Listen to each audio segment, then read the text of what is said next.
El doctor Ignacio Aguilar es doctor en estructuras productivas por la Universidad París 7. Hizo el DEA en Economía del Trabajo y Política Social en la Universidad París 10. Es licenciado en Economía por la UNAM.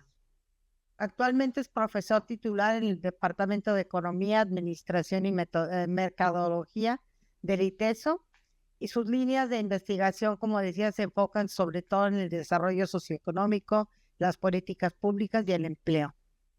Además de impartir cursos en el ITESO, participa, como les había dicho, en distintos medios de comunicación. Y entre sus publicaciones más importantes podemos mencionar una publicación que es El ajuste estructural, que fue publicado por el ITESO, La heterogeneidad de las políticas sociales en México, instituciones, derechos sociales y territorio, la economía social del mercado en América Latina, realidad y desafíos, la economía mexicana en tiempos de López Obrador, y el prólogo a la obra de Robert Boyer, La antropología económica de Pierre Bourdieu. Bueno, sin más, nos da muchísimo gusto, muchas gracias, doctor Ignacio, por aceptar participar con nosotros. No, pues muchísimas gracias. Es un honor estar con ustedes y sobre todo a ti, Marga, realmente, doctora Villarreal, es siempre un gusto, es un placer poder tener esta participación y pues poder entrar en la discusión de un tema que me parece que es esencial y es esta relación dinero-economía. Entonces, pues por ahí quisiera como irle viendo, ¿no? De inicio. Miren, generalmente es algo muy común que tratemos de asociar el concepto de economía al de dinero. Eh, pero pues en realidad no siempre ha sido así y no necesariamente tiene que ser así en un sentido teórico. Efectivamente, si nosotros hablamos de el dinero, es el signo de valor por excelencia. Si nosotros hablamos del Producto Interno Bruto, el principal indicador económico, el que nos mide la generación de riqueza de manera cotidiana, pues lo hacemos en dinero. Si medimos distribución del ingreso, igual. Si medimos el capital que tiene una empresa, lo mismo. Si hablamos de los salarios, igual, o de la balanza de pagos, o del paquete económico del gobierno, del déficit fiscal, etcétera. Esto hace, creo yo, que tengamos una confusión, y es el decir dinero es prácticamente igual a economía. En el caso de sociedades locales, como podríamos ubicar el caso de Guadalajara, de hecho me parece terrible. Si ustedes ubican una sección de los medios de comunicación, impresos, televisivos, inclusive en muchos casos a nivel virtual, en realidad ya no hay secciones de economía. Estamos hablando de la sección de finanzas, de la sección de dinero, de la sección de negocios, entendiendo que todo eso fuese lo mismo que economía.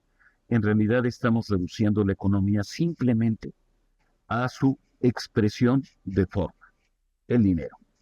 Pero, pues finalmente, si nosotros vemos históricamente, hablar del dinero simplemente como si fuese la economía es absurdo. Y esto viene, esta lógica de lo absurdo, desde la lógica aristotélica. A ver, decía Aristóteles justamente en la política, al inicio de la política, que en realidad el dinero sin aquello que puede comprar el dinero es, dice él, una nadería, es nada. Y pone justamente el ejemplo del rey Midas en lo que es el planteamiento mitológico griego. Y es justamente el rey que pues, todo lo convierte en oro, pero que se muere de hambre porque entonces no puede digerir nada porque todo lo que toca, insisto, se vuelve oro. Esta es, digamos, la primera moneda de la que se tiene registro existente y estamos hablando del siglo VII antes de Cristo. Estamos hablando de, por lo tanto, hace más de 2700 años que tenemos este juego de la moneda. Pero en realidad el dinero el medio de intercambio ha tenido múltiples formas, inclusive el cacao como una base fundamental en nuestras culturas prehispánicas como un referente básico. Es decir, finalmente, ¿qué es el dinero? Es el signo a través del cual vamos a estar intercambiando cosas. Dice el diccionario Penguin, el diccionario británico, que el dinero es cualquier cosa que sea aceptada para pagar deudas. Si tú me estás dando algo, yo a cambio de ese algo que te debo, te pago con dinero. Y eso lo constituye un medio de cambio y es el instrumento de transacción. ¿Para qué sirve? ¿Cuáles son las funciones? Pues hay muchas históricamente definidas. La de medio de pago es la más conocida, el signo de valor del que acabamos de hablar, pero también es el medio de ahorro y de reserva. Es decir, si nosotros queremos adquirir, qué sé yo, un automóvil, pues forzosamente, bueno, salvo algunos, tendremos que estar juntando dinero durante mucho tiempo o endeudarnos y luego pagar durante mucho tiempo para poder tener ese automóvil. Patrón de pagos diferido, la deuda misma. Es decir, es justo el caso del automóvil cuando pues, lo tenemos que pagar al cabo de 3 años. Es un medio de atesoramiento que lo podemos tener, por ejemplo, cuando decimos queremos guardar dólares en la casa porque pensamos que el peso se va a devaluar, o la lógica de los denominados valores refugio como el oro y la plata. A ver, si nosotros nos vamos ya a la lógica de la economía clásica, si nosotros nos vamos ya, recorremos unos cuantos milenios y nos vamos hasta el siglo XVIII, en realidad hay una cuestión que señala con muchísima claridad la economía clásica. La riqueza no está en el dinero. De hecho, el gran fracaso del mercantilismo español en el siglo XVI, XVII, fue por haber considerado que la riqueza estaba en el dinero y lo que había que hacer era ir y sacarlo donde estuviera, particularmente de nuestros territorios en América Latina. Y que frente a eso, lo que dice Smith es, no, en realidad no queremos el dinero por el dinero mismo, sino por aquello que nosotros podemos adquirir a través del dinero. La riqueza está en aquello que adquirimos. Y la base fundamental, el dinero original, el dinero esencial, es el trabajo. Cuando nosotros estamos estableciendo un intercambio de mercado, lo que estamos haciendo propiamente es intercambiar el trabajo de seres humanos. Ahí, curiosamente, Smith empataría con lo que luego sería la lógica marxista.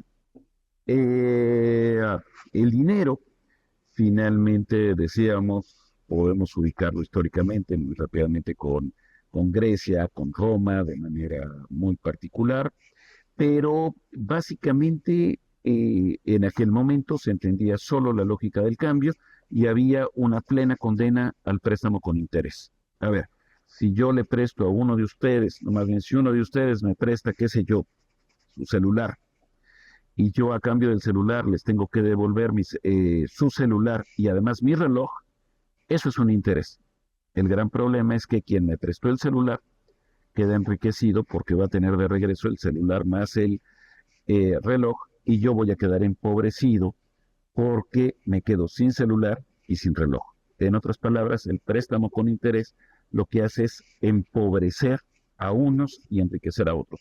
Por eso, tanto en la lógica religiosa como en la lógica clásica griega, el préstamo con interés era prohibido. Sin embargo, con el desarrollo de los imperios, en realidad la acumulación de dinero se convierte como referente de la riqueza. Y es donde tenemos la confusión riqueza-dinero. Entonces, tener mucha riqueza significa tener mucho dinero. Tanto así que Cicerón en Roma, básicamente lo que decía es que la actividad honrosa es aquella que genera mucho dinero, fundamentalmente. Evidentemente, si se tiene dinero, se tiene una propiedad privada. Entonces viene la discusión también histórica de qué tanto se vale la propiedad privada. Originalmente se niega por parte de los primeros padres, San Agustín, San Ambrosio, San Anselmo, pero entonces eso facilita que la iglesia se quede con todos los recursos, diciendo, pues yo represento el poder de Dios. El dinero también está muy claramente ligado a la lógica religiosa. En el Deuteronomio también está prohibido, decíamos, el préstamo con interés, pero además aparece la función del diezmo.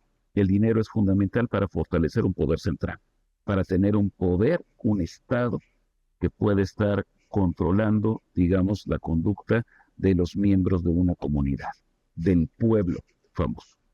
Si tenemos dinero y tenemos diezmo, pues entonces también tenemos quien tiene cosas y puede pagar salarios, y otros que tienen que trabajar para ellos que pagan los salarios. Por lo tanto, el dinero se convierte en un instrumento fundamental de intercambio. Eh, Viene la distinción con la lógica religiosa en el Nuevo Testamento, de nuevo lo que decíamos de la propiedad privada, y no es sino hasta 800 años después de los primeros padres, con la escolástica, que se justifica la propiedad privada, que se justifica el préstamo con interés, señalando que este préstamo con interés y el uso del dinero puede generar más dinero, y eso es lícito en la medida que genera nueva riqueza. Si yo pido el dinero prestado, o, digamos, no para comer, sino para hacer una inversión, entonces es justo que parte de la ganancia que yo tenga por esa inversión vaya a dar a aquel que me prestó el dinero para hacer esa inversión. Y esto justifica el papel de los bancos. En otras palabras, desde ahí se define que la función del banco es justamente transformar el ahorro de aquellos que tienen dinero en inversión de aquellos que no tienen dinero, pero tienen un proyecto para generar riqueza. En otras palabras, se dice la función de los bancos es poder ser una palanca de acumulación de recursos para generar nuevas inversiones. Uno podrá estar de acuerdo o en contra. El hecho es que lo que nosotros tenemos en la actualidad es que los bancos, al menos en México, prestan fundamentalmente para consumo, no para inversión. Tarjetas de crédito, coches y casas. Y bueno, sería inversión si eso genera más riqueza, si no, no. Si yo tengo un coche que lo utilizo como taxi o como carroza fúnebre, es inversión. Pero si yo tengo un coche para utilizarlo para llevar a los niños a la escuela, pues no es inversión. Si yo tengo una casa para vivir, no es inversión. Si yo tuviera la casa y fuese casa de citas, sería inversión. Entonces, bueno, ahí depende el tipo de interpretación de uso que se le da. Por allá del siglo XIV viene otra cuestión fundamental, y es decir, ¿quién es el dueño del dinero? Y eso va a ser la base de lo que en el siglo XX sería el monetarismo. En otras palabras, el dinero es del que emite la moneda, el César, volvemos al Nuevo Testamento, o el dinero es de aquel que tiene el dinero en la mano. Lo que dice este padre Nicolás de Oresme, allá en el siglo XIV, básicamente es decir, si el César es el dueño del dinero, entonces el César es el dueño de la composición del dinero. En otras palabras, si él puede tener para 10,000 monedas y de repente quiere gastar mucho más, pues simplemente cambia la composición del dinero, le mete la mitad de componentes de metales preciosos y con eso puede comprar el doble. Pero al comprar el doble no quiere decir que haya más riqueza en la sociedad. Por lo tanto, compra el doble, pero lo que puede obtener de más son productos que ya no puede tener el resto de la sociedad. Por lo tanto, lo que hace es encarecer esos productos para el resto. De ahí viene la idea de que la inflación está provocada por un incremento en la cantidad de dinero por parte del Estado, que es una de las interpretaciones. Luego, históricamente también en este seguimiento, en los movimientos de rechazo al poder eclesial, fundamentalmente de los movimientos herésicos, los herejes, pues empiezan a reclamar el papel de la lógica de dinero, y quieren entrar en otra forma de vida, esencialmente, y se plantean la lógica comunitaria. Lo que en términos, sobre todo aquí del grupo que veo, Liz, estaría planteando como la economía social y solidaria. Y yéndonos más lejos, en el siglo XVI, Tomás Moro, por ejemplo, planteaba que en la utopía existía oro, en la isla de Utopía. Nada más que, pues, si todo era igual y no había manejo del dinero, pues ¿para qué servía el oro? Pues lo que se decía era, pues, para hacer basinicas o grilletes. ¿Y para qué queremos las basinicas? Pues para echar allá lo que no necesitamos, basinicas de oro. Y en esa basinica de oro, pues, ¿para qué queremos que haya esas basinicas? Pues si nos quieren invadir en utopía, contratamos a los mercenarios del mundo y que luchen en lugar de nosotros, porque nosotros no estamos educados para pelear y les vamos a pagar a los mercenarios con nuestras basilicas de oro. Los billetes vienen desde el siglo básicamente XVII, fines del siglo XVII, aunque bueno, hay algunos antecedentes mucho más antiguos en China. Las bolsas de valores se crean también en el siglo XVII, y de ahí nos pasamos a la lógica de la actualidad, donde el dinero ya no se vuelve un recurso, sino el recurso. En otras palabras, donde estamos diciendo forzosamente necesitamos que el saber qué se produce, cómo se produce, para quién se produce, esté en función del mercado. ¿Y qué es el mercado? Pues es un arreglo de oferta y demanda en función de precios.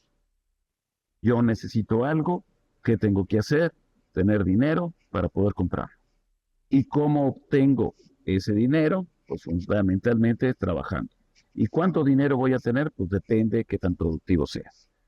Y entonces la productividad aparece como el elemento fundamental de premio. Y ahí viene un asunto que es clave y que yo creo que tiene que ver con la definición de en qué sistema político realmente vivimos. En realidad, Samuelson plantea un concepto muy interesante, el voto monetario.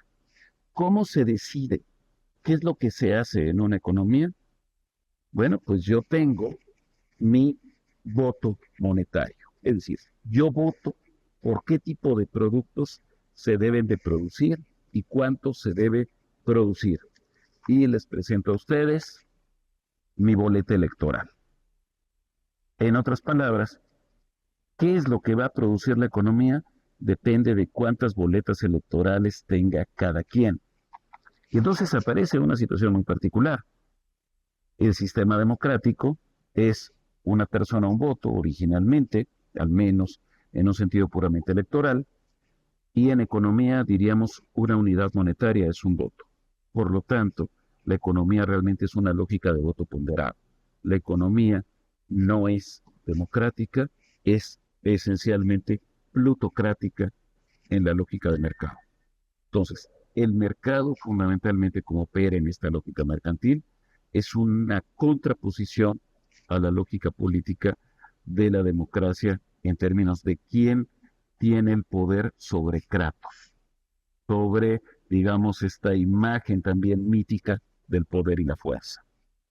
Bueno, la base fundamental actual es el monetarismo, para explicar la moneda, donde se dice de qué depende cuánto dinero hay, pues del ingreso de la gente. Hay otras visiones, Keynes diría que depende de la tasa de interés. Pero bueno, este es el primer postulado. En otras palabras, ¿cuánto dinero requerimos? Depende de cuánto ganemos. ¿Cuánto dinero puedo sacar yo del cajero? Depende de cuánto me pague el peso. Segundo postulado, ¿y cuánto dinero se fabrica? ¿Cuánto dinero hay en el sentido de cuánto está circulando? Pues depende del Banco Central, de las autoridades monetarias. Si tenemos un aumento en la cantidad de dinero que hay con respecto a la demanda, pues entonces los empresarios o los que hacen los bienes, lo que hacen es modificar sus precios. La inflación, por lo tanto, es una cuestión de orden monetario, lo que veíamos con Nicolás de Oresme, y si tenemos una expansión monetaria, dicen primero pueden bajar las tasas de interés, pero como sabemos que va a haber inflación, luego van a subir otra vez y se va a retroalimentar la inflación. ¿Qué es lo que ocurre? Que ha sido un fracaso la lógica de los gobiernos de querer generar empleo, porque lo único que hacen es generar inflación. Debemos de aceptar que hay una tasa natural de desempleo y lo que hace el gobierno a la hora de gastar es simplemente retirar productos para el resto de la sociedad. El gobierno le roba a la sociedad. Esto es Milton Friedman, esto es la base del monetarismo, que a su vez es la base del consenso de Washington, de lo que coloquialmente denominamos neoliberalismo. ¿Cuál es la conclusión de Friedman? Que la mejor política económica es no lanzar más dinero que lo que crezca la economía en cada año. Por lo tanto, estamos totalmente restringidos por esta lógica entre teórica y de dogma económico. Y ahí quisiera hacer una acotación. esta lógica del dogma de decir, no vamos a generar más dinero, no nos vamos a endeudar, no vamos a crear el déficit, el gobierno no va a gastar de más, es tan ortodoxa en la lógica desde Salinas de Gortari con la autonomía del Banco Central hasta López Obrador. Es decir, ahí no hay nada de que se acabó el neoliberalismo. Yo diría, la escasez de recursos que inclusive amenaza a los centros CONACYT como ustedes, en buena parte está ligada precisamente a el dogmatismo que permanece en la lógica de comprensión de la moneda. ¿Cuáles son las formas de dinero que se han tenido? Pues bueno, en realidad estamos teniendo una transformación gigantesca. El dinero originalmente se le entendía como algo físico, las monedas que les usan las fotos de las láminas pasadas, de ahí pasamos al billete, aquí tenemos los primeros del siglo XVII, al billete fiduciario, el dólar, que ahí me parece muy interesante. El billete de banco en realidad no es una moneda, es un pagaré a cambio de moneda.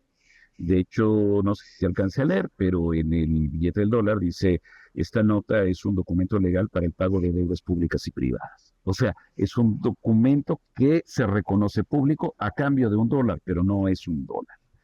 De ahí pasamos a la lógica del cheque, la tarjeta de crédito, de ahí al celular, que es el instrumento básico, el dinero virtual que utilizaremos para los cambios, y ahorita el gran ciclo de auge y crisis de las criptomonedas, particularmente Bitcoin. En otras palabras, el dinero se convierte en un algoritmo, en una ecuación, en una representación simplemente virtual.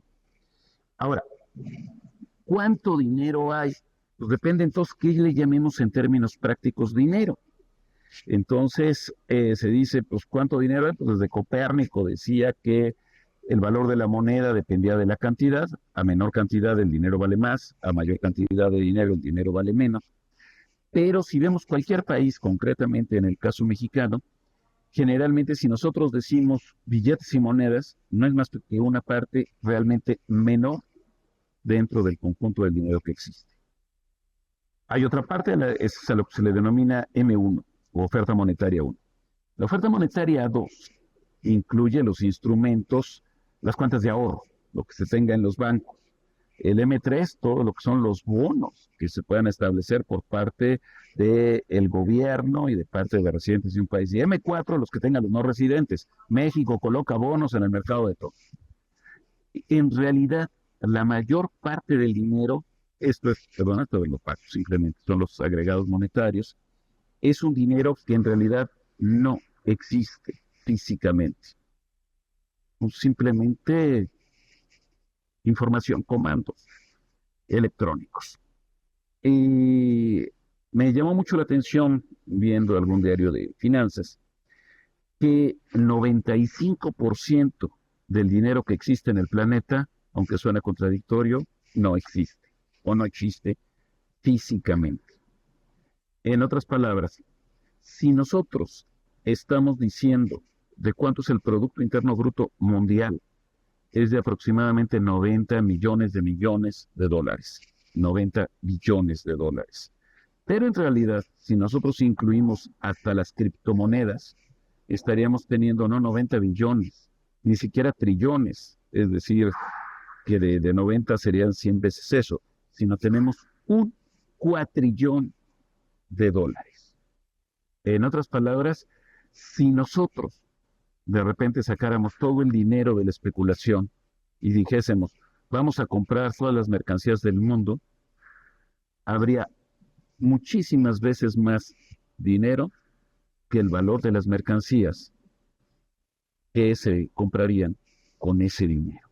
Entonces ahí tenemos un desajuste brutal mundial. Entonces, ¿qué es lo que hay que decirle a los que tengan el dinero? Concretamente en el mercado bursátil, por favor, no lo saques, porque generas un colapso. ¿Y cómo le hacemos para que no lo saque? Pues síguelo jugando allá dentro del sistema bursátil. ¿Y cómo le hacemos? Pues dale confianza al inversionista. ¿Y cómo le das confianza? No le cobres impuestos. Permítele que meta y saque el dinero donde sea.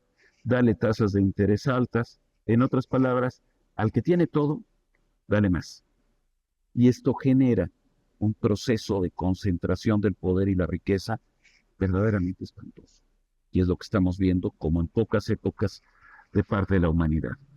Y entonces, pues cuando uno ve cómo se reparte el dinero entre la población adulta, justamente del mismo sitio, uno encuentra que 36 millones de personas tienen prácticamente la mitad del dinero del mundo.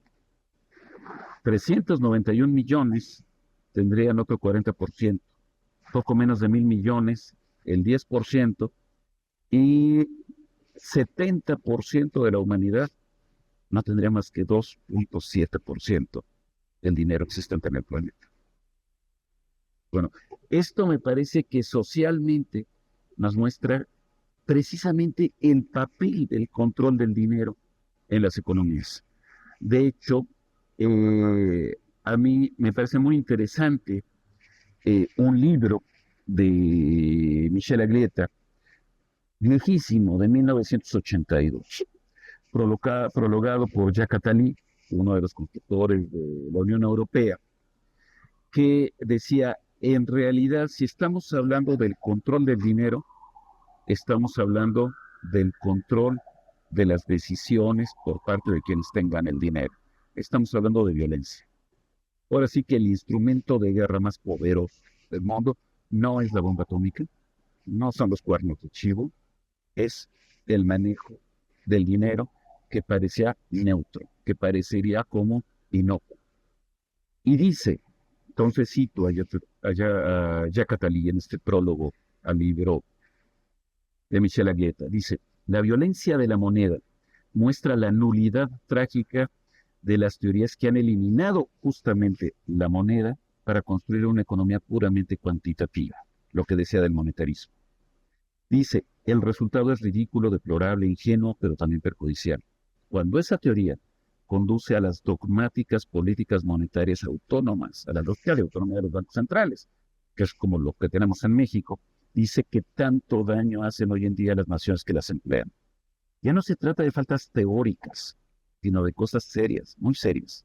En los años que vienen, dice, van a desempeñar un papel determinante en la crisis de las economías occidentales. A mi parecer, esto fue una anticipación maravillosa a la crisis del 2008.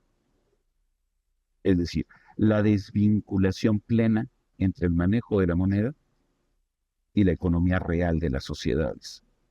Todo controlado por un pequeñísimo grupo de personas y de empresas. Te pregunta ahora Michel Aglietta, ¿cómo se logra la cohesión de un sistema económico? ¿Cómo hacer que un conjunto casi infinito de estrategias individuales pueda integrar a través del mercado la cohesión de una sociedad? No tenemos un sistema integrado. Deberíamos entonces concebir a las finanzas como un esquema esencialmente político, con jerarquías, con diferenciaciones. No podemos decir que sean las finanzas la precondición para la economía, lo que llamamos en México la famosa estabilidad macroeconómica, que no es macroeconómica, es financiera. Te dice, si queremos enfrentar las crisis monetarias, tenemos que organizar las relaciones privadas. De nuevo, la lógica de la regulación aparece como fundamental en la posibilidad de hacer algo con la economía a nivel social. De hecho, dicen estos mismos autores, en realidad la soberanía no está en el Estado, en el pueblo, está fundamentalmente en el poder controlar sus propios recursos, la moneda. Si nosotros tenemos una gestión mundial de los recursos, cuasi privada, es más, hasta ahorita diríamos, ¿quién controla los recursos monetarios del mundo? Pues yo diría que es entre el Big Brother y Fuente Ovejuna. Es decir, ¿quién emite realmente el Bitcoin? Pues no, se crea un apellido pseudo-japonés para inventar algo, cuando en realidad lo que estamos teniendo es que ni siquiera hay claridad de quién tiene ese control de la compra y venta de la riqueza que existe a nivel global. Es decir, ya ni siquiera podríamos decir es que el imperialismo yanqui. No, simplemente no tenemos ideas de dónde y cómo viene esta lógica del control monetario. la despersonalización del poder económico. El dinero finalmente no es neutro. El dinero, hay quienes lo controlan y pueden utilizarlo en términos desde su interés. Por lo tanto, el dinero no es el resultado del funcionamiento de una economía, sino el dinero se tendría que estar controlando para organizar a las economías. Funda la lógica de las acciones económicas de los individuos. Si no, no podemos estar hablando de soberanía.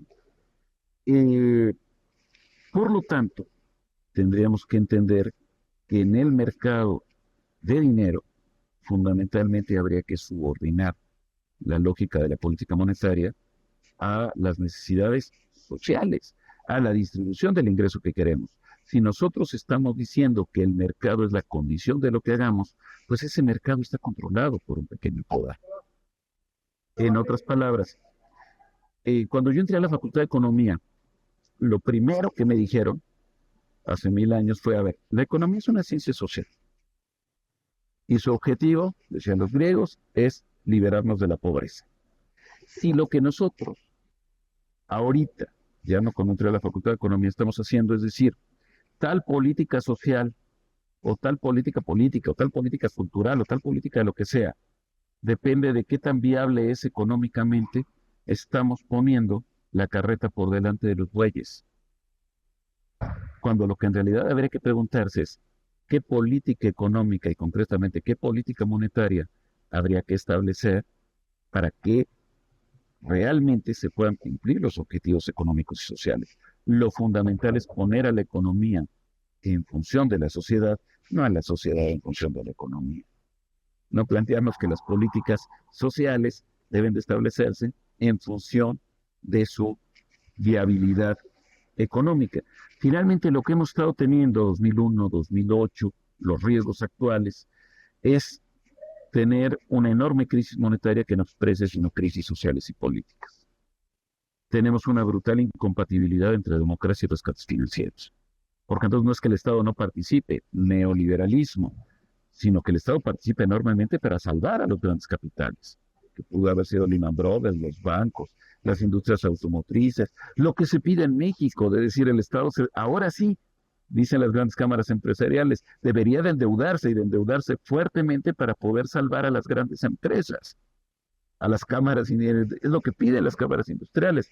Los mismos que pedían que no participe el Estado cuando se trata de apoyar a la sociedad, piden que sí participe el Estado para apoyar a estas grandes empresas.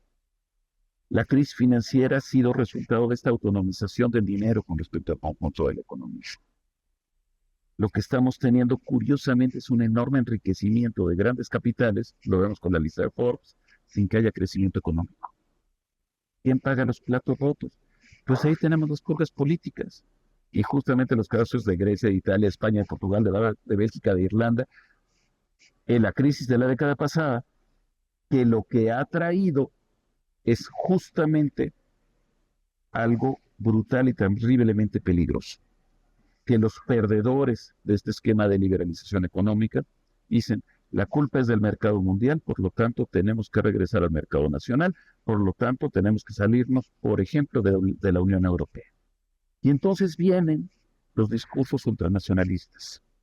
Entonces primero fue la lógica del Brexit, que ni siquiera era salir de la Unión Europea, sino simplemente de la zona euro.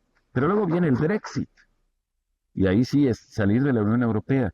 Pero lo mismo están planteando desde la lógica del Frente Nacional francés, o desde Vox en España, o del Partido de Alternativa Federal en Alemania, o de la Liga Italiana, o de Nueva Aurora en Grecia, o de los austriacos, o de los belgas, o de los húngaros.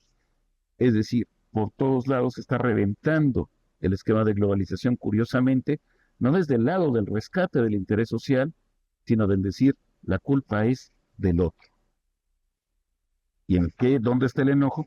Que se ha perdido esquemas de salud, de jubilación, de empleo, de salario, de infraestructura. Entonces, la culpa es del de afuera. También ha habido reacciones sociales muy distintas, el caso de los indignados, de Occupy Wall Street en el 2008, pero después del 2008 viene otra lógica totalmente distinta, y es de nuevo la desnacionalización de la moneda y la desinstitucionalización de la moneda. Y es fundamentalmente el papel que están teniendo la criptomoneda. Entonces viene un problema. Cuando nosotros tenemos el dinero concentrado en quién sabe dónde, estamos impidiendo que el Estado pueda tener una política monetaria, que el Estado pueda tener recursos para poder adquirir lo fundamental. ¿Qué es lo que hacemos? Unos cuantos son los que pueden disponer de todos los recursos. Y disponer de todos los recursos significa, por ejemplo, que solamente 10 países hayan podido adquirir 90% de los contratos de vacuna contra la pandemia. En otras palabras, no estamos hablando de bolsas de valores, estamos hablando de la vida de la crisis. Estamos hablando de la moneda como uno de los problemas culturales y sociales fundamentales de nuestra situación contemporánea en la economía global.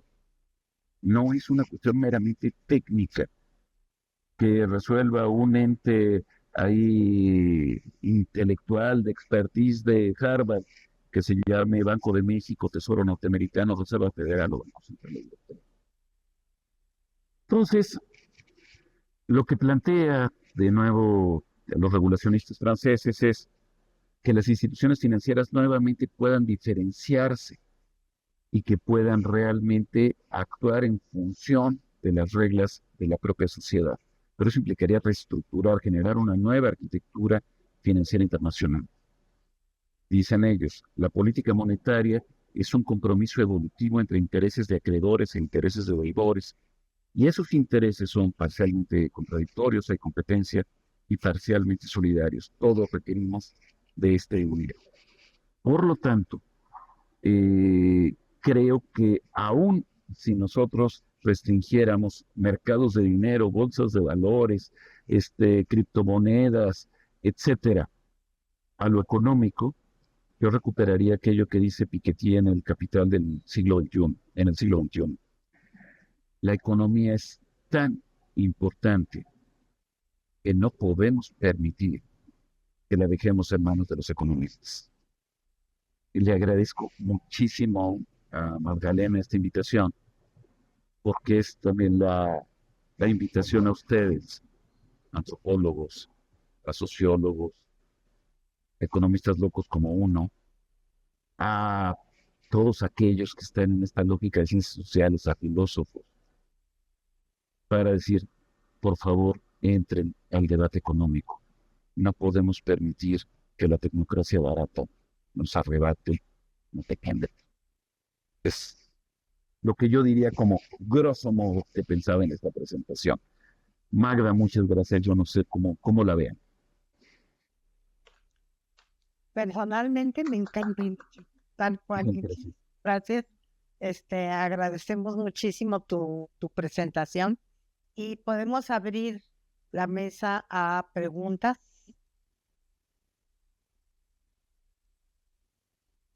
Si alguien tiene alguna pregunta.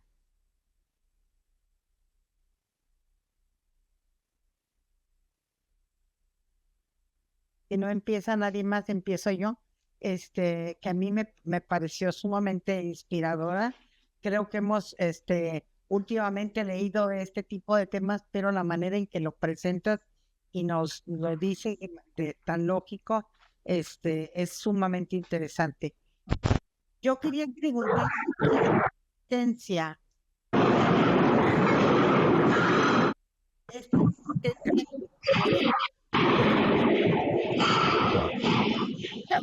Perdón, el sonido se me pierde un poco. No sé, es que hay un ruido ahí de repente.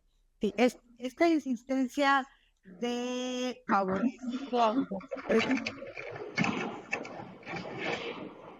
país, como tú dices, está el dinero regulando la sociedad, no la sociedad al funcionamiento del dinero.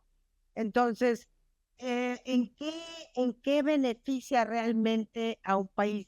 Si lo vemos objetivamente, no solamente en términos de números, la inversión internacional directa,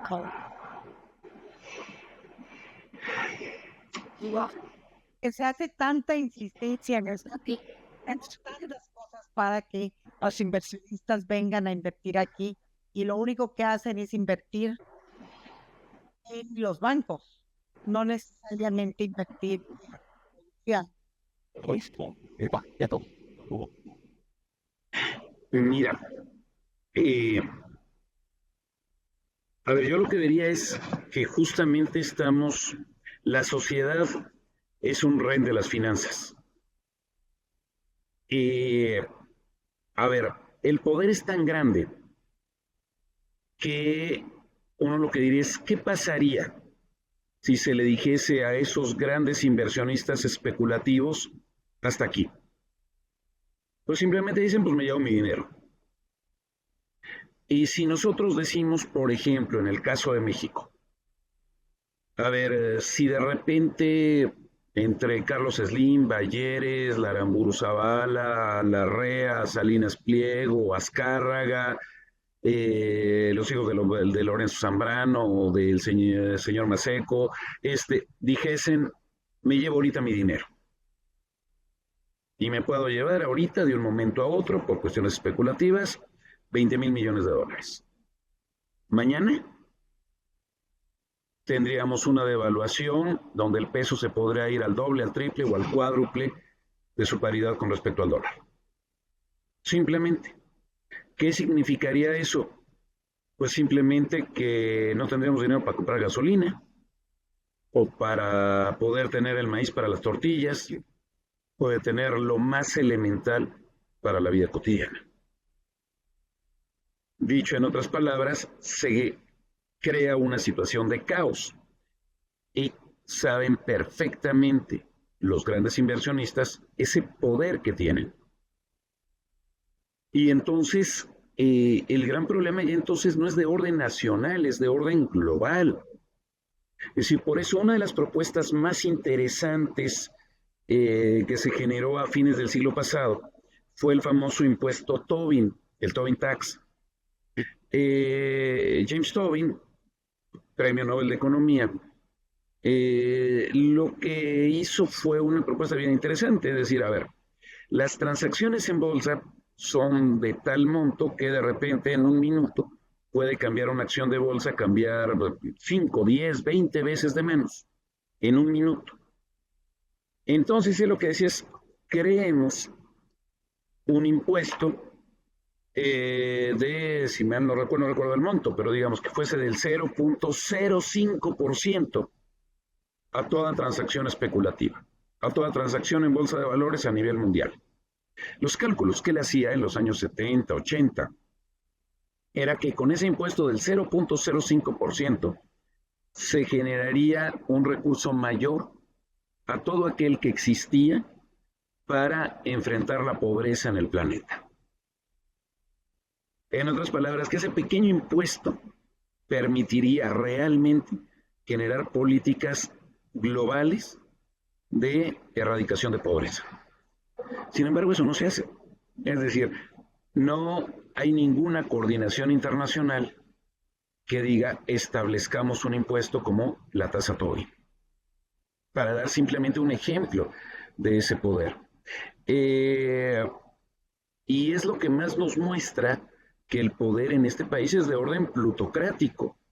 En este planeta también es de orden plutocrático predominantemente. Cuando se nos dice es que vivimos en democracia, pues híjole, me cuesta mucho trabajo creerlo. Ligado al plano nacional, yo creo que hay cosas que ha hecho el gobierno actual terribles, como esto, por ejemplo, del ataque a los centros CONACYT, de amenaza sobre los recursos de las entidades académicas. Ahora, creo que también responde a justamente esta ortodoxia monetaria, pero si uno lo ubica en términos de el discurso que se decía, es que López Obrador tiene todo el poder de México, no hay ningún contrapoder, es una lógica dictatorial. A ver, ahí yo diría, es tal vez la primera vez en muchísimos años, en décadas, en México, en que tenemos un pequeño contrapoder a la plutocracia. En realidad, el poder real de qué se hace en México no está en Palacio Nacional o no estaba en Los Pinos, tampoco está en el edificio de la Suprema Corte ni está en San Lázaro. El poder auténticamente está en el Consejo Coordinador Empresarial, en el Consejo Mexicano de Negocios, en la American Chamber, en la Canacintra, en la Coparmex, en la Concamín, en la Concanaco, en la Asociación Mexicana de Bancos, en las instituciones financieras. Es decir, ahí es donde en realidad se pueden jugar las decisiones. Ahí también simplemente como ejemplo, pues quisiera señalar, ahorita estoy casi como, más que nada como experimento antropológico, participando en un espacio político. Y nunca lo había hecho. Y lo que me ha tocado ver es justamente esa constatación. Es decir, la importancia que tiene simplemente el poder reunirse con los espacios de la gente con dinero. Porque es de ahí de donde vienen desde las lógicas de financiamientos hasta las lógicas de la incidencia sobre el qué hacer en las políticas. Y ese financiamiento en buena parte está no por el control de la economía, visto en términos generales, sino por el control del dinero. De nuevo, esta confusión, economía es igual a dinero. Entonces, ¿quién es el que controla realmente el poder? No es el que genera la riqueza, no es el trabajo, no es el trabajador, no es el demos. Quien controla la riqueza no es quien la genera, es quien se la apropia. Y quien se la apropia ya ni siquiera es el burgués del análisis marxiano del siglo XIX. Quien lo controla es este poder impersonal financiero que va más allá de la producción real. Esa es la gran bronca en la que estamos metidos en el siglo XXI. Enfrentar ese poder implica evidentemente un ejercicio que pasa por lo nacional, pero sobre todo por una lógica de carácter global. No sé si con eso más o menos respondo y es la impresión que yo tendría al respecto. Y definitivamente. ¿Alguien más? Oscar. Ahí es que no veo. Ya quiero hacer un comentario, Luis Ignacio. Mira, yo vengo de la antropología y me interesan el dinero desde las ciencias sociales y llego a ver la visión del dinero de los economistas. Leo a Samuelson y desde mis preguntas que vienen de fuera de la ciencia económica o de la no ciencia económica, como tú le dices, ¿no? Bueno, la cuestión es que las conclusiones o lo que vemos fenomenológicamente tú y yo son las mismas cosas. Pero realmente, por ejemplo, al ver la posición esta de no gastar del gobierno, decir, ay, por favor, este señor no entiende nada de cómo se hace el dinero, de qué está representando, o sea, y la ignorancia sobre el funcionamiento del dinero me parece que es constitutiva, o sea, que es base de la institucionalidad, las instituciones en gran medida. Entonces, últimamente me estoy fijando mucho en esta cuestión de cómo se constituyen las instituciones. Y hay un filósofo que incluso se interesa mucho en el dinero como institución, que se llama John Searle, que él es lingüista, pero acaba, digamos, preocupado porque hay una realidad física, etcétera, que estudian las ciencias, y hay una realidad de las instituciones que termina siendo tan real, o sea, de modo tal que te puede empobrecer, te puede encarcelar, o la institución te puede afectar físicamente o biológicamente a la persona. La institución legal lo puede mandar a la pena de muerte, etcétera. O sea, entonces las instituciones crean realidad institucional. Entonces ahí pregunto en qué medida la no ciencia económica, pero todo lo que se enseña como la corriente principal de la economía, no llega a ser fundamento, o sea, no importa si es verdad o no lo es. Visto desde otras ciencias sociales, me resulta bastante poco seria, pero no importa lo que a mí me resulte o que a algún buscador de la verdad le resulte. La cuestión es que son fundamentos de instituciones que afectan el ingreso de las personas, la desigualdad de la riqueza, etc. Entonces, digamos, en este momento yo estoy metido mucho en esto de las instituciones y cómo manejan, incluso manejan a esta gente que luego maneja la política, ¿no? O sea, estas asociaciones de bancos y de empresarios y etcétera, ellos creen, o sea, en definitiva es como una religión, y Sí. y todo eso fundamenta las instituciones que ellos manejan. Entonces es como, bueno, cuando la Inquisición decía, bueno, las brujas están ahí y vamos a hacer algo, y las quemaban. No sé, esto del dinero me gustaría en cualquier momento seguir platicando, pero bueno, yo vengo desde fuera, desde la antropología, desde la historia, etcétera, viendo estos fenómenos, y me impresiona encontrarme con alguien que viene de la economía y llegamos a encontrar lo mismo. Gracias. No, Oscar, creo que tienes coincido completamente contigo. A ver, de hecho, a ver, economía, ciencia o no. En Aristóteles, justamente en la política, él diferenciaba dos tipos de actividades: las actividades económicas, que es cómo adquirimos la riqueza desde la naturaleza. La agricultura, ganadería, silvicultura, caza, pesca, recolección, inclusive la guerra y la piratería la metía ahí. Pero es básicamente lo que ahorita llamaríamos el sector primario. Y eso lo diferenciaba de lo que él denominaba la crematística, y que es la posibilidad de apropiarse de la riqueza sin crearla. Y fundamentalmente ubicaba dos actividades: el préstamo con interés y el comercio lucrativo. En otras palabras, lo que diríamos las finanzas y los negocios. ¿Qué ha pasado históricamente?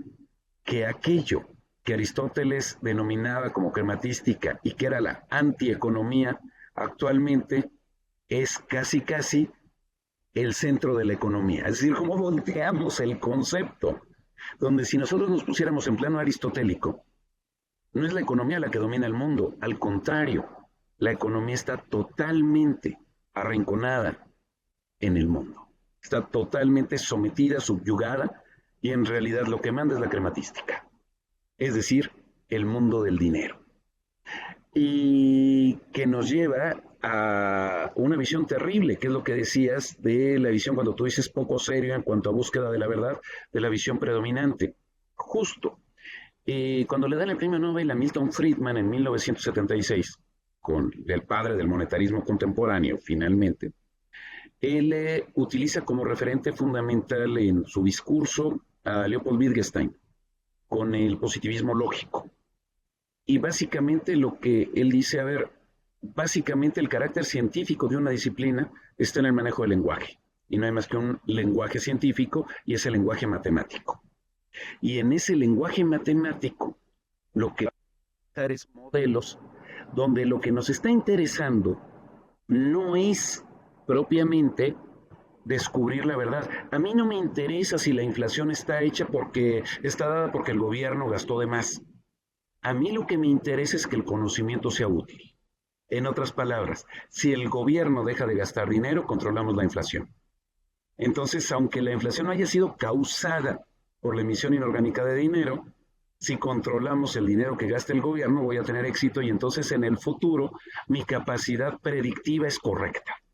Y por eso es científica. Ese es el discurso, es decir, el conocimiento no está en la verdad, sino en la utilidad. Entramos en una doctrina puramente utilitarista. Es la concepción económica predominante. Y lo que tú decías, ¿a qué nos lleva esta lógica de dogma o de religión? Sí, totalmente. A ver, yo diría, poniéndonos en la lógica medieval que tú planteas, Oscar, yo diría, bueno, nos está llegando la peste de 1347, si mal no recuerdo. ¿Por qué nos llega la peste? Pues porque Dios nos está castigando. ¿Y por qué nos está castigando? Porque somos pecadores. Y entonces, ¿qué tenemos que hacer para acabar con la peste? Pues castigar a los pecadores. Y entonces, ¿cómo le hacemos para castigar a los pecadores? Pues hay que quemar a las brujas y hay que ahorcar a los herejes. Y si pasan los años y viene una segunda ola de la peste y una tercera ola de la peste y no se acaba el pecado, digo, si no se acaba la peste, ¿qué es lo que ocurrió? Pues es que no hemos actuado suficientemente contra los pecadores, no hemos sido lo suficientemente estrictos en la aplicación de las medidas. Hay que quemar más brujas y hay que ahorcar más herejes. ¿Por qué no ha funcionado la economía? Porque no hemos llevado el libre mercado hasta su culmen, porque no hemos liberalizado suficientemente la economía. Entonces, si aplicamos medidas de liberalización y no funciona, es porque no las hemos aplicado suficientemente. Entonces hay que aplicarlas más fuerte y pasar de la lógica del cambio estructural de Salinas en los 80 al ajuste estructural con Zedillo en los 90 y de ahí a las reformas estructurales de Peña Nieto en los 2000, siempre en el mismo sentido. Si no ha funcionado antes es porque no hemos ido al límite, porque no hemos quemado suficientes brujas y porque no hemos ahorcado suficientes pecadores. Esa es la lógica en la que estamos. ¿Y cómo lo demostramos? Pues es que tenemos un lenguaje que nadie más entiende, el lenguaje esotérico que era el latín culto en la época medieval y que ahorita son los modelos econométricos. Y si no entiendes modelos econométricos, tú no eres científico. El único científico soy yo, porque soy el que entiende los deltas, los sigmas y los gamas del modelo matemático. Desgraciadamente estamos en esa visión del mundo, y es eso lo que tenemos que romper, a mi parecer. Y eso no es tarea de los economistas, es tarea de todos. Y ahí el papel de la ciencia, de la universidad, de la antropología, de la sociología, de las ciencias, de la cultura, de la sociedad, debe de ser muy participativo. Tirar a la ortodoxia económica de su pedestal. Esa es la función que creo que deberíamos tener. Gracias. Gracias.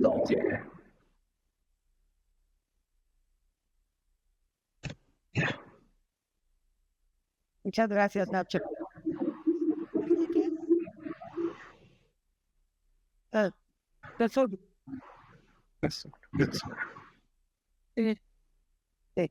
Hola. Espera.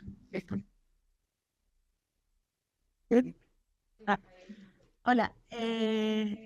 Yo quería preguntar Espera, ¿sí? Hola, yo quería preguntar... Espera. Sí, sí.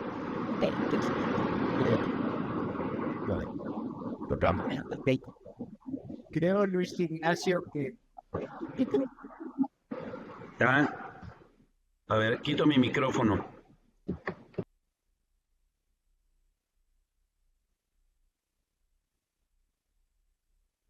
Hola, disculpa.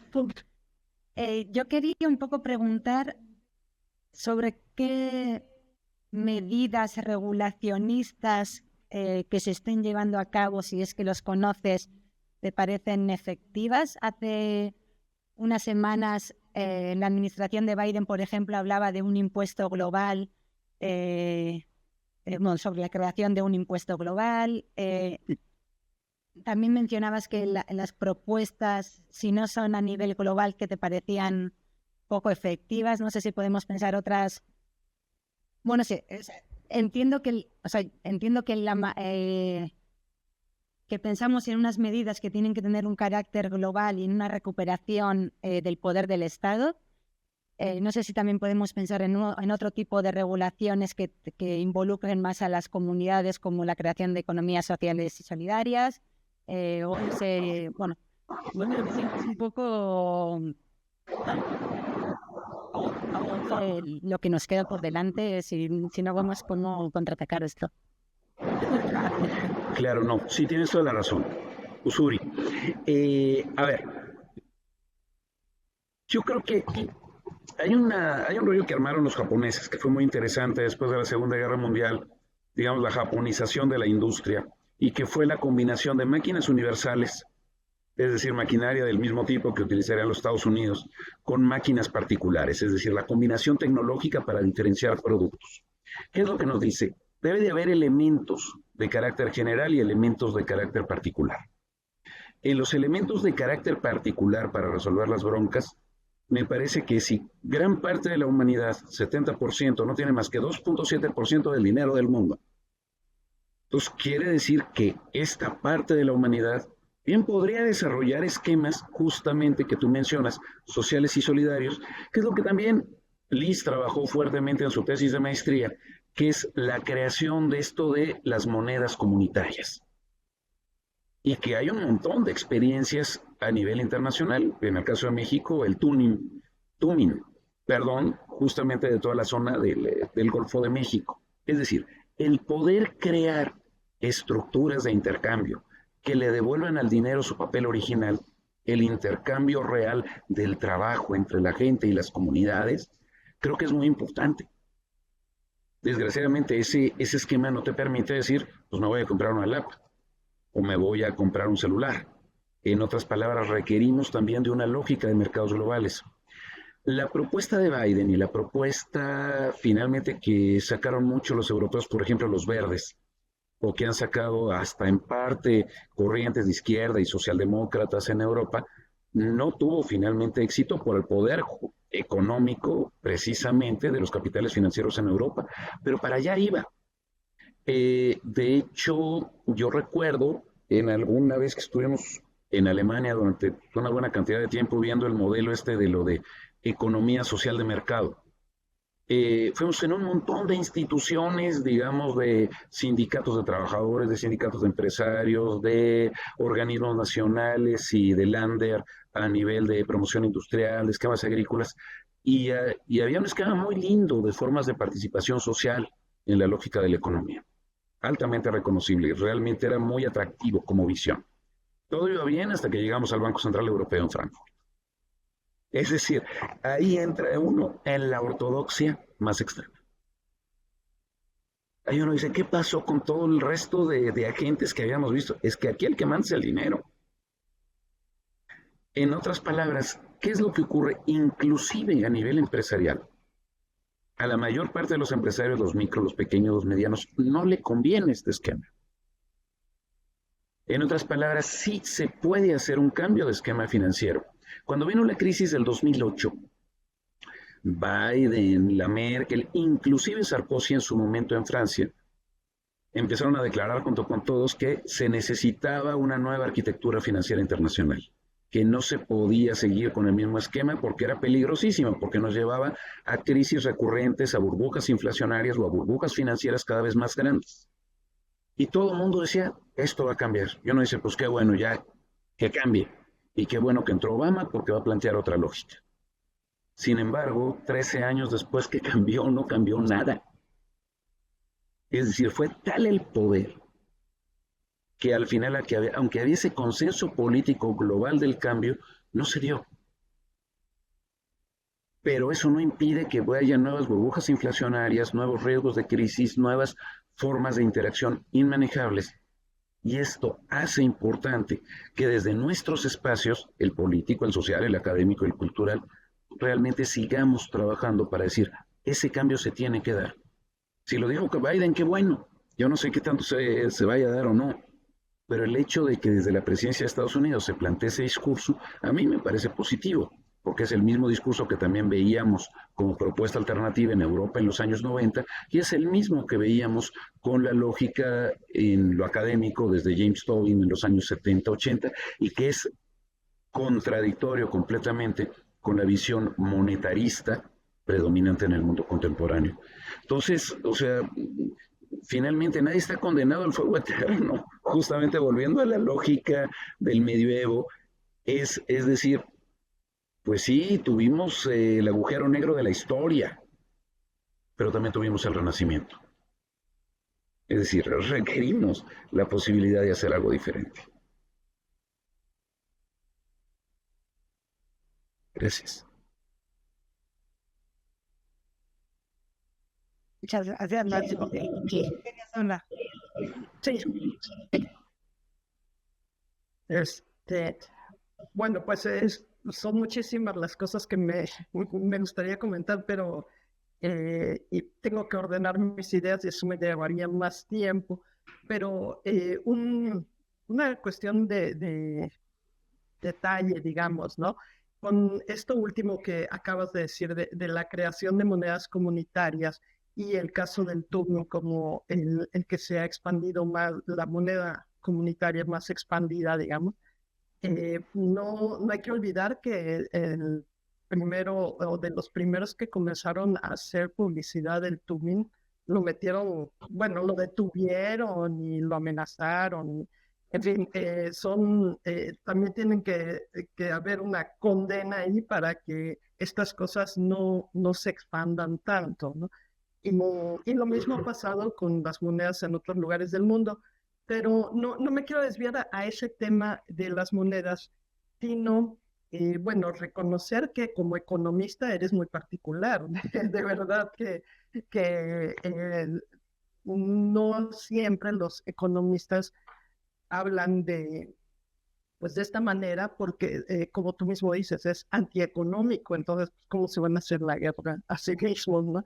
Cuando ahorita pues son desde, creo que Salinas de Gortari se convirtieron así como en la ciencia social más renombrada, a pesar de que nos ha llevado al caos, ¿verdad? Pero sí sigue habiendo una demanda de la carrera de economía impresionante comparada con las otras ciencias sociales.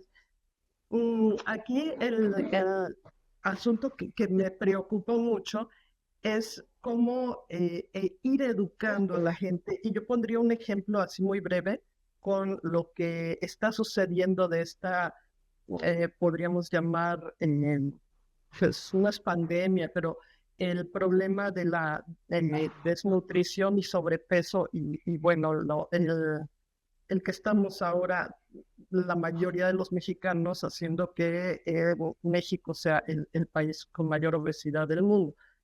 Pero tan sencillo como comenzar a educarnos en lo más fundamental del ABC, de la nutrición, de carbohidratos, proteínas, vitaminas. ¿Y por qué eso no se enseña en las escuelas? Yo me pregunto. Bueno, algo similar tendríamos que pensar para lo básico en la economía. ¿Y por qué eso no se enseña en las escuelas? Seguimos endiosando al dinero y en las escuelas nos enseña cómo hacernos más ricos y es esta religión del dinero, ¿no? Que continuamos nosotros reproduciendo quienes enseñamos en las universidades. Y por más que uno lo ataque, yo también soy antropóloga y antropología económica ha sido una labor de estar diciendo quitemos al dinero de ese lugar preponderante, pero no es suficiente. Hay que empezar desde antes y por ahí iría la pregunta de los 64,000 que decíamos antes, ¿no? ¿Cuáles serían las bases por las que podríamos empezar para que toda la población, no los universitarios solamente, sino todos los que estudiaran primaria y secundaria, tuvieran una base mínima? ¿Y por dónde empezaría? ¿No? Ahora sí que, pues tú eres doctor en esto y estoy haciendo una pregunta como para un profesor de primaria, pero esto sería algo que me parece muy importante, ¿no? Muchas gracias. Muchas gracias por los conceptos. Maru, mira, yo creo que volvemos a un problema económico esencial sobre... ay, perdón, se me está acabando la pila. Y es que estoy en un... Bueno, en lo que la conectas, nada más diría una cosa más y así te doy libertad para que puedas conectar. La otra que se me estaba escapando es que estamos a punto de elegir gobernantes. Toda la tendencia hay que votar, hay que quitarle ese poder absoluto que está teniendo el actual presidente, por lo menos en las cámaras, de tal manera que esto se convierta en un contrapeso. Y estamos preocupadísimos y nada más concentrados en la democracia electoral, cuando en realidad esto, que es muchísimo más importante, lo desconocemos, lo ignoramos, no lo pensamos o no nos dejan hablar de ello y no pareciera que no podemos hacer nada, ¿no? Entonces, pues, ¿para qué estamos peleando tanto en las elecciones si ignoramos tanto este otro tema, ¿no? Pero bueno, es nada más y para que contestar este computador. No, yo creo que es muy importante. Perdón, es que estoy en por otra reunión, entonces, si me aguantan 20 segunditos a que vaya por mis cosas nada más y regresar aquí, donde conecté la computadora. 20 segunditos. Ok, gracias. Yo también tenía que comentar. A ver, ¿Puedo decir algo? Sí, si quieres, si quieres. en Oscar, pero también Eli. Déjame escuchar a Eli y luego sigues tú, Oscar. Ya. Bueno, le pones. Le pongo. Bueno, mi comentario va también un poco en el sentido de esta educación, de esta, sí, como sensibilización, pero yo pensaba también en esa gente que tiene dinero, que dice, que bueno, es importante en estas personas del dinero y que toman las decisiones. Entonces también en ese sentido como me pongo a pensar que como también qué mecanismos o qué estrategias o qué programas de intervención no se pierdan. Y como para llegar a esas personas y también generar o comenzar procesos, a lo mejor ya no con los grandes empresarios ya súper consolidados, grandes, mayores, sino tal vez con esas nuevas generaciones pues sí, de chavos que están generando empresas o diseñando empresas y también abordar esta parte, ¿no? De la sensibilización y generar empatía hacia este tema, ¿no? Y hacia la deconstrucción, pues, de los principales conceptos de la economía. Entonces, también va por eso, o sea, tal vez entre otro sector, pero por ahí. Y muchas gracias. Gracias también, Liz. A ver, creo que efectivamente con esto de la concepción de la economía, un aspecto a mi parecer terrible es que también una perspectiva económica, una teoría, se ha vuelto predominante en todo lo que es el planteamiento educativo, sobre todo de los países pobres. Y es la teoría del capital humano, planteada desde los años 50 por Schultz y Becker, luego seguida en las instituciones financieras internacionales por Zacaropoulos, entre otros. Entonces, básicamente lo que dice la teoría del capital humano es, sería la antítesis del marxismo.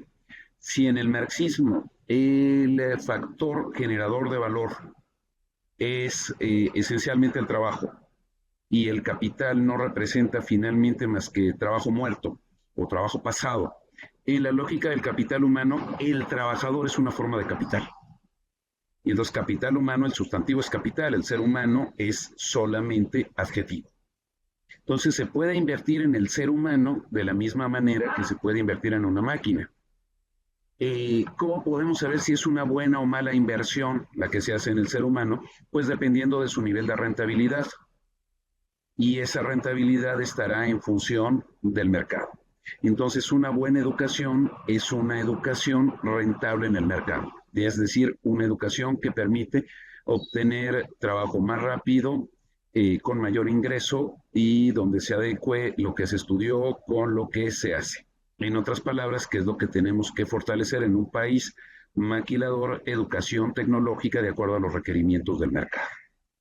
Y entonces por eso, para poder formar cualquier profesión se necesita, es lo primero, un estudio de mercado para ver si eso realmente se necesita o no. Entonces, bueno, ¿se necesitan antropólogos? Pues no. ¿Se necesitan médicos? No. ¿Se necesitan músicos? No. ¿Se necesitan filósofos? No. Es decir, ¿por qué? Porque no es lo que se vende.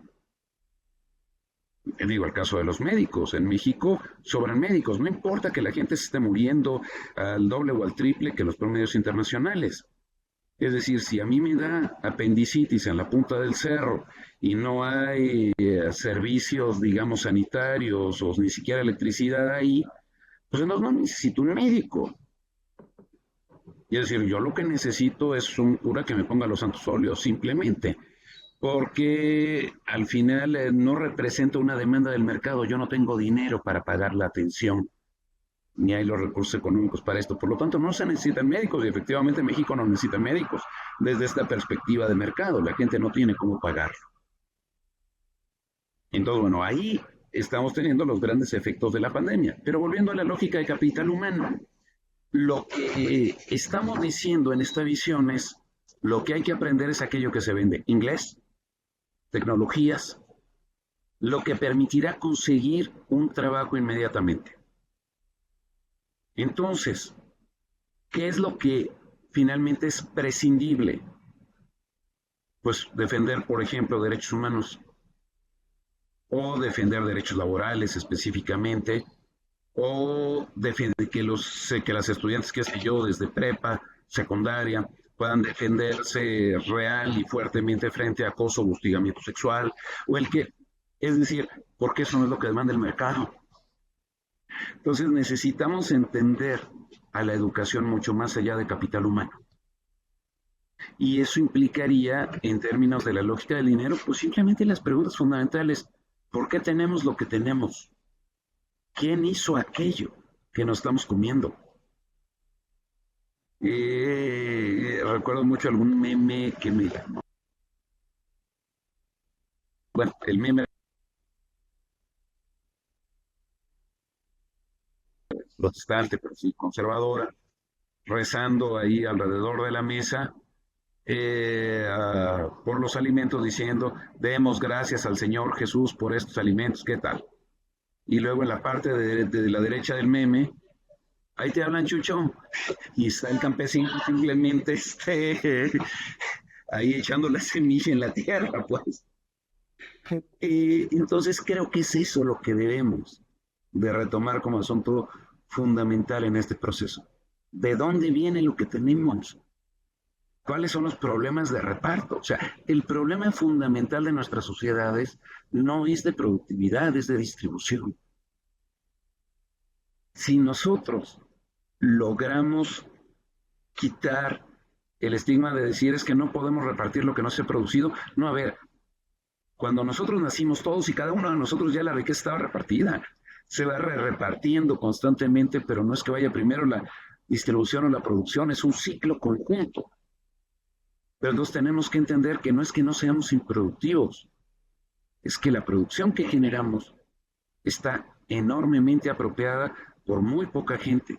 Si no fuéramos productivos, no nos podríamos explicar los automóviles de $1 millón que circulan en nuestras calles, los departamentos de $1 millón, los clubes de golf, los X que tenemos a nivel insultante por todas nuestras ciudades.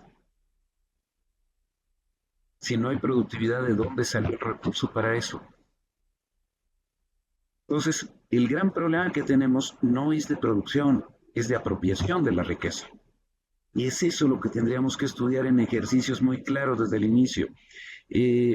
Alguna vez, ahora hace unos meses con lo de la pandemia, estaban mis hijos, me tocaron ahí que estuvieran en la casa, y yo estaba chambeando y ellos estaban en sus clases, y estaba oyendo que la maestra estaba dando, era el 20 de noviembre o cerca del 20 de noviembre porque era el aniversario de la Revolución, y le estaban hablando del Porfiriato. Y realmente lo que le estaba diciendo la maestra era que Porfirio Díaz era un viejito que se quiso quedar en el poder, pero que había hecho cosas muy buenas, porque había hecho los ferrocarriles y las exportaciones y las ciudades, y había modernizado el país, y que yo dije, ahí no es posible. Entonces, en cuanto pude, pues sí me metí, le dije a la maestra: oiga, maestra, si en un momento me da 5 minutos con los niños. Sí, cómo no. Y le dije: a ver, mire, les tengo una propuesta. Entre todos vamos a hacer un pastelote. Y un pastel que todos decimos de qué va a ser el pastel y que nos va a gustar y va a estar bien rico. Y entre todos, si nos ponemos a trabajar todo un día para hacer el pastel, ¿les parece? Sí. Nada más que yo me llevo todo el pastel y las morusas que queden, esas se las llevan. Y además para hacer el pastel sacamos todos los ingredientes que hay en las alacenas de sus casas. ¿Les gustaría que yo me lo lleve todo y ustedes se queden nada más con las migajas? Eso fue el porfiriato. Entonces, desde plantearlo en esos términos, creo que es fundamental. Y plantear esto con lo que decía Elizabeth, de decir, de repente pensamos en el Banco de México como una institución, insisto, técnica, autónoma, incólume, que ahí está y que quién sabe qué hacen porque hacen cosas raras. Ahí se define gran parte del poder político de México. El debate, por ejemplo, ahorita de quién va a ser el gobernador, o de quiénes son los gobernadores, los subgobernadores, o qué deciden y cómo lo deciden, o qué dice la ley del Banco de México, es esencial para la vida de este país. Y curiosamente pasa prácticamente desapercibido. El ubicar la importancia del manejo del dinero en el control de las decisiones políticas es clave. Entonces yo creo que necesitamos, por ejemplo, politizar los debates monetarios de este país. Creo que por ahí puede... y lo que decían justamente Elizabeth, Maru también, es decir, lo que pasó con el Tomin. De hecho, el Banco de México lanzó una demanda ante aquella entonces PGR, acusando a las comunidades de origen totonaco de falsificación de dinero. Es que, o sea, perdón, pero o sea, permitimos los vales de cualquier tipo para pago de chambeadores o para el uso de Walmart o todo, pero no que los indígenas tengan un esquema de intercambios propios. O sea, ese tipo de cosas son las que hay que modificar en nuestras lógicas de acción, me parece.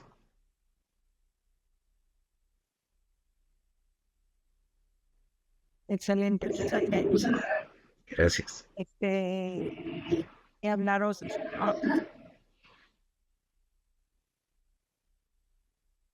Oscar, quería saber. Ay, luego Francesco. La palabra.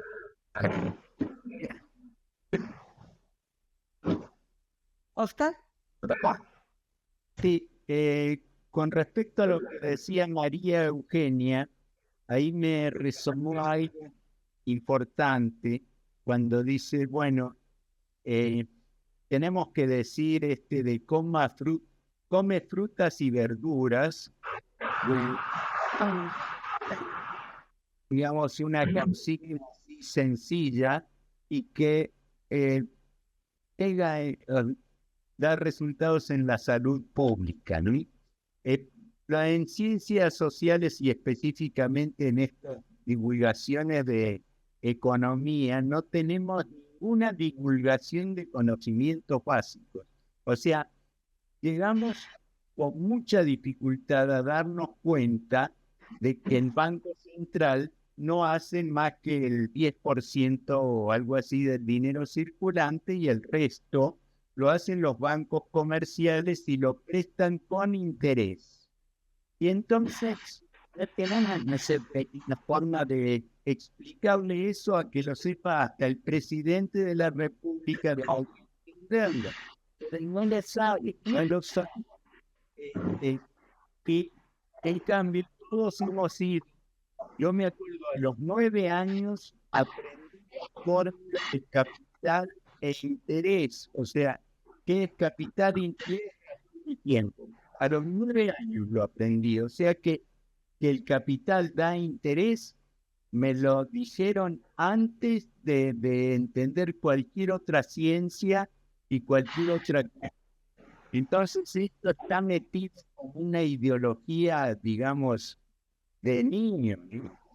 Entonces es importante que haya dado discusiones y de los profesionales, saber cómo funciona el dinero, cómo realmente funciona, no solo en quién tiene más dinero, y así funciona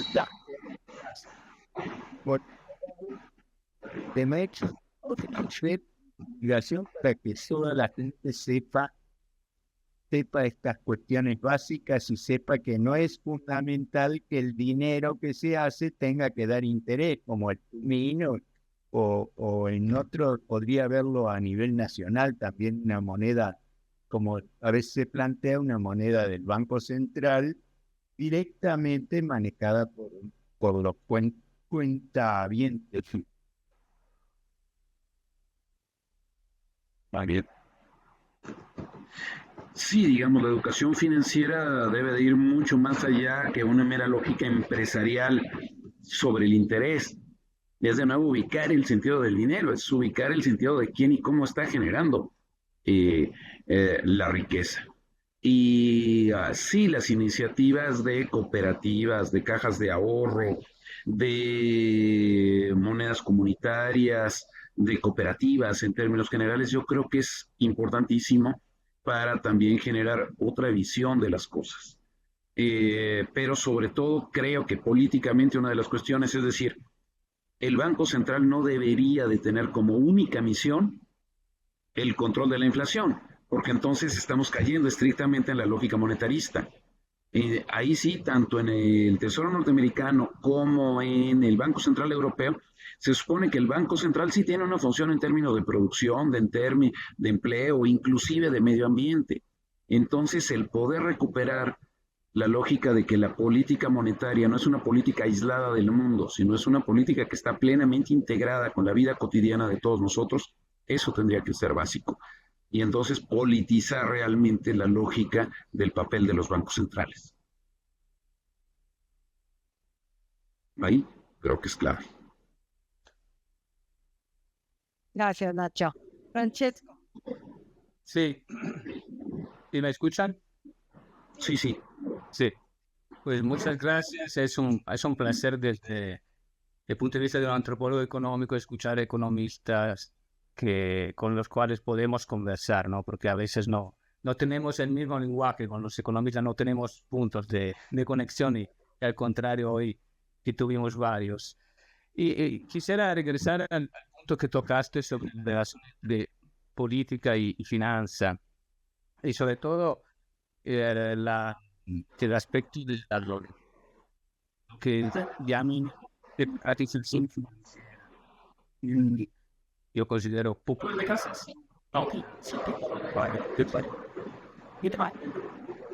Perdón, no escucho.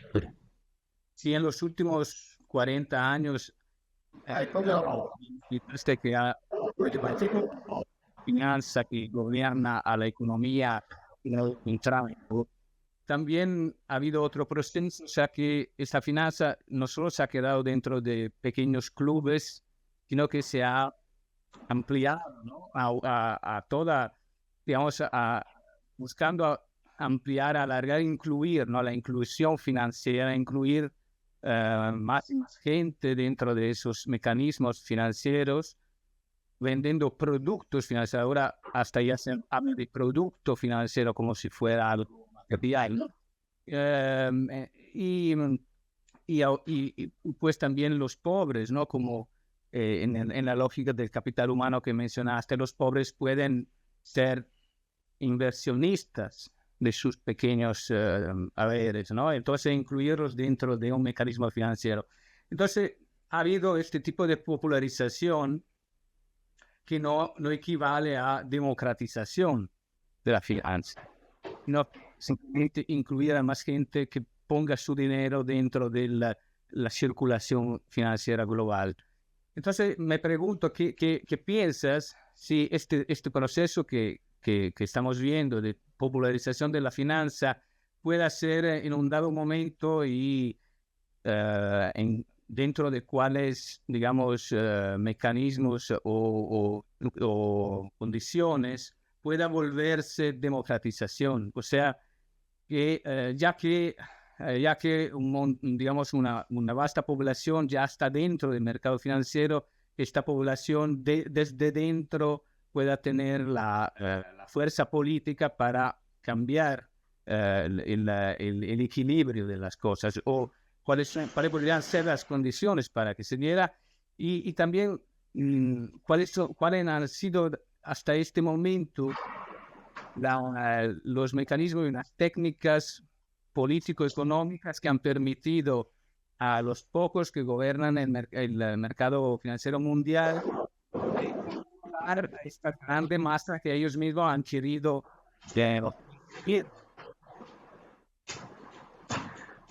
Gracias. Precisamente es ahí donde entra, a mi parecer, el papel del Estado. A ver, el que exista financiarización, es decir, el hecho de que exista población que pueda ejercer un ahorro, solicitar un crédito, poder establecer una lógica de compras en común, poder crear instrumentos para esto, a mí me parece muy positivo. Y de nuevo entramos a esta lógica de finanzas populares y de cajas de ahorro que requieren una enorme regulación para evitar también fraudes internos. Eso es gigantesco. Pero una cuestión es esta financiarización popular, que implicaría justo un proceso de democratización, es decir, de control de poder por parte de los actores que participan en los procesos financieros, las comunidades, por ejemplo. Y otra cosa totalmente distinta es la bancarización como la estamos viendo. Porque la bancarización lo que implica es que llegan los monopolios a cualquier lugar, inclusive el más alejado de nuestros países, y desde ahí, a través de nuevas tecnologías, sobre todo poder involucrar a toda la gente en los intercambios financieros, a tal extremo que el dinero físico seguramente va a desaparecer en poco tiempo, en pocos años. Y entonces, forzosamente, tendremos que tener un teléfono celular y una cuenta de banco para poder participar en el mercado, para poder comprar y vender lo que sea, porque todos los registros estarán apareciendo de manera electrónica, justamente en los gadgets que tengamos. Pero entonces la bronca es quién controla los celulares y quién controla las cuentas que aparecen en las aplicaciones, pues los grandes bancos. De hecho, una de las cuestiones que a mí me llamó la atención a la entrada del actual gobierno en México fue la participación de López Obrador en la primera Convención Nacional Bancaria, en donde se estableció propiamente el Código de Dinero Electrónico, que justamente tiene como fin el que para cuando termine este sexenio circule solamente la mitad del dinero físico que circulaba cuando inició el gobierno hace poco más de 2 años. Eso implica, pues básicamente, que los bancos son los que se llevan el control del dinero de manera más extrema. ¿Eso le conviene al gobierno? Yo diría al gobierno sí, pero al Estado no. Es decir, le conviene al gobierno porque con eso tiene el control de las transacciones y puede cobrar más impuestos. Por lo tanto, puede tener mayor obtención de recursos. Pero por el otro lado, como Estado-nación, lo que estamos teniendo es que la población queda completamente sometida a este juego de articulación entre el poder financiero y el Estado. Y entonces, poder financiero y Estado no se convierten en una balanza de contrapartes que al final permita mejorar la situación de una ciudadanía, sino se convierten en aliados frente a la ciudadanía. Y entonces ahí viene una situación terriblemente compleja. ¿Cómo generar capacidades financieras para el Estado sin que eso implique la monopolización del capital financiero? Y de nuevo vuelve este debate sobre cómo poder incorporar a las poblaciones y a las comunidades en espacios de circulación de dinero, pero que sí representen sus intereses y no los intereses meramente, vuelvo a Aristóteles, crematísticos, que está implicando la lógica bancaria especulativa, que es la que realmente domina los procesos. Y no es una situación que esté resuelta, no es un problema que esté resuelto, pero donde justamente todas las ciencias sociales creo que deberíamos de estar metidos en ese debate, porque es lo que tiene que ver también con las nuevas tecnologías de la información y la comunicación. Pero totalmente de acuerdo contigo, Francesco. Es la bronca.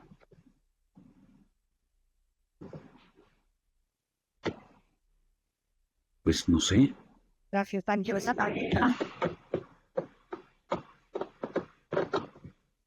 Yo tengo Nacho. Quisiera lo que con lo que nos estamos es como una devaluación. Entonces, sí, lo que se da la especulación del valor de las monedas nacionales podría resolver. Una única moneda. A mí parece todo la Bitcoin,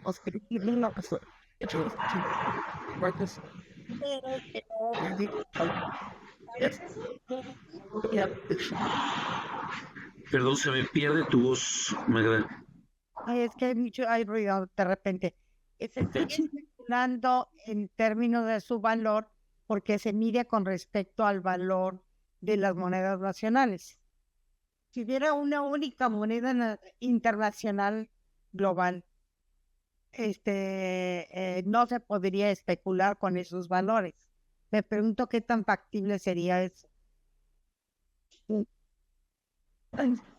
Mira, Magda, lo que tú estás planteando es el gran debate de 1944 de Bretton Woods, justamente, y que era el debate entre los ingleses con Keynes y los gringos con White sobre cómo arreglar la lógica de los intercambios financieros internacionales a raíz de la guerra.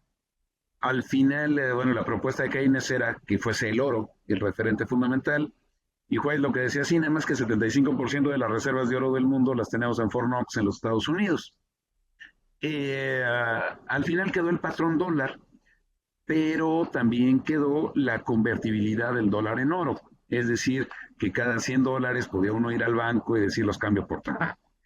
El gran problema es que desde las devaluaciones unilaterales de monedas contra Bretton Woods, comenzando con la libra esterlina en 1967, eso se fue acabando.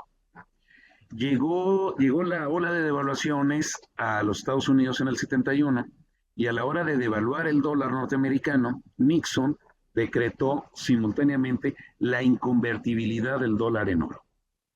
Entonces, en términos reales, sí tenemos una moneda de circulación global, se llama dólar. Y de hecho hemos tenido históricamente los petrodólares, los eurodólares, digamos, los grandes intercambios globales a través de dólares. Pero el dólar ya no tiene ningún sustento en nada. Es decir, en realidad, ¿qué es lo que sostiene el valor de la moneda denominada dólar? Pues in God we trust, pues o en última instancia el ejército norteamericano, pero no hay ninguna riqueza real. Es decir, tenemos una desvinculación total del dinero con respecto a la riqueza. Ese es el gran problema económico de la actualidad. Entonces, el gran problema de la centralización en una sola moneda implica justamente la pérdida de soberanía y que provoca enormes problemas también entre naciones. El caso de Europa es brutal. Una sola política monetaria, el euro, y un montón de políticas fiscales, es decir, todos tienen una misma moneda y con eso ven lo que hacen entre muy distintos países que tienen lógicas muy distintas. Eso es un mecanismo de tensión permanente. Me parece que deberíamos de articular tres cosas. Sí, lógicas de elementos internacionales para cierto tipo de intercambios fundamentales requeridos entre todos los países, digamos, qué sé yo, metales raros, por ejemplo, valores financieros. Lógica nacional para aquellos aspectos fundamentales para la soberanía de un país y monedas locales para el desarrollo comunitario.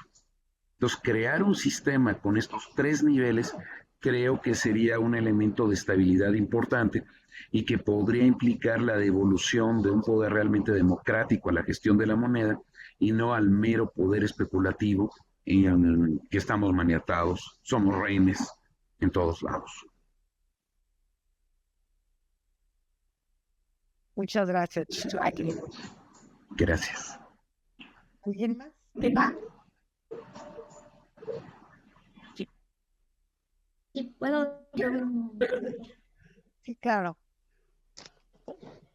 Y bueno, muchas gracias, Luis Ignacio, por esta pequeña charla que fue muy ilustrativa. Yo no quisiera irme desanimada. Quería comentar que yo soy ecuatoriana, estoy aquí en Quito, y que el día lunes fue justamente la posesión del presidente durante estos 4 años. Y pues comentarles que, claro, el presidente que ahora asumió el poder es justamente el dueño del segundo banco más grande del país, de Ecuador. Entonces, claro, hablando ahorita de la apropiación de la riqueza que mencionaba Luis Ignacio sobre el poder financiero, ¿no? Cuando realmente lo que está haciendo es oficializando este poder financiero como el poder de gobierno, el poder estatal, y esto está pasando y va a pasar aquí en Ecuador. ¿Qué camino? Yo por eso digo, estoy tan desanimada después de escucharte y de la charla que se mencionó. Se han hablado de algunos caminos, de algunas formas de empezar desde la educación, hablar de una otra forma de economía. Pero cuando se escucha discursos, por ejemplo, y creo que fue uno de los mayores discursos para la presidencia, el que un banquero sabe manejar recursos económicos, un banquero sabrá manejar un país, porque él sabe cómo implementar estrategias. Entonces, esos fueron los discursos con los que él llegó al poder, bueno, y también un contexto mucho más amplio después de casi 14 años de estar con un gobierno progresista que tampoco resultó. Entonces, comentarles un poco cómo va la situación por acá, por el sur, por el Ecuador, y claro, veo como un horizonte, de mi parte, un horizonte muy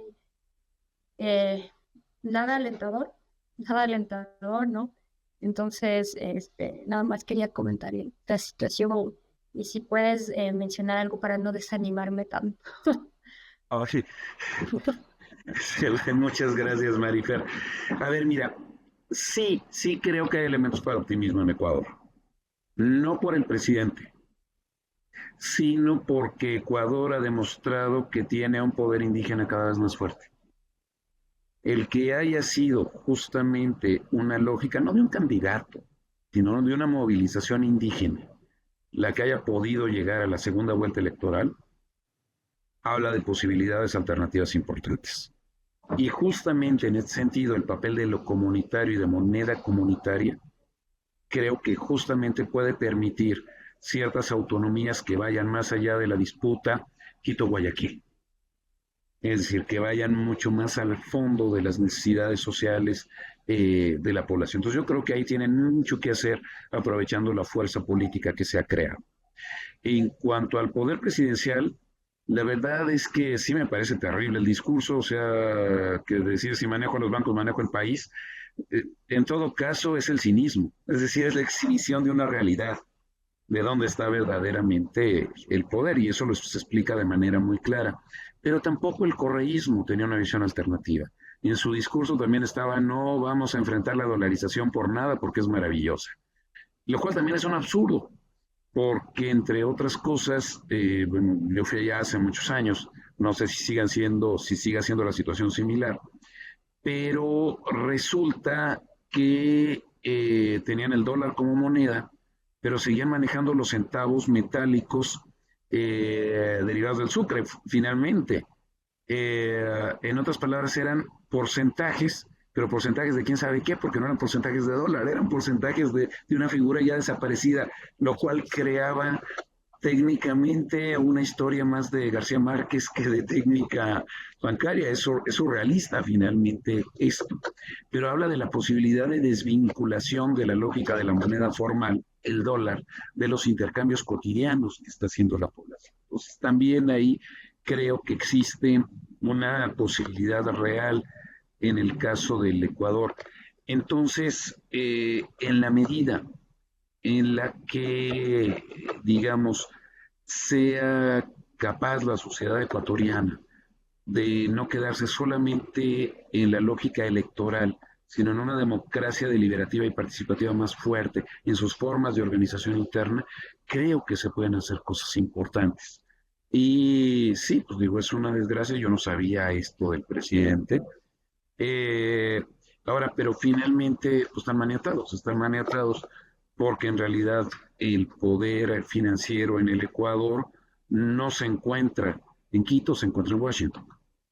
Y esto, bueno, está bastante claro y finalmente me recuerda un problema tan terrible como estoy pensando en los países de África Occidental, que es muy curioso porque a pesar de que en Francia no exista el franco, que sea el euro, en los países del África Occidental la moneda Es el franco del África Occidental controlado por París. Es decir, Francia no controla su propia moneda, pero sí controla la moneda de los países africanos, y que es terrible.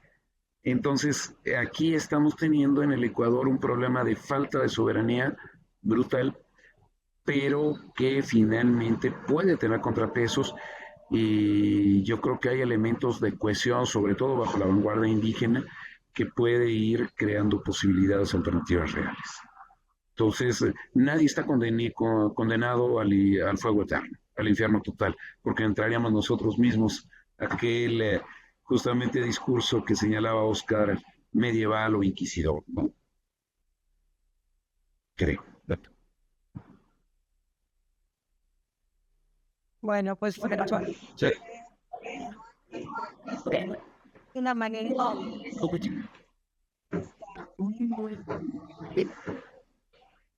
muchísimas gracias. Fue realmente muy interesante para nosotros y esperamos seguir contando con tu aportación en un futuro no muy lejano. Muchas gracias a todos por su participación.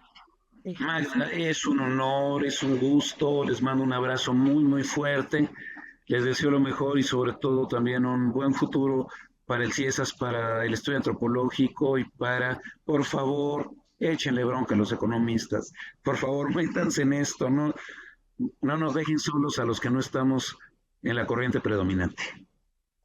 Y muchísimas gracias.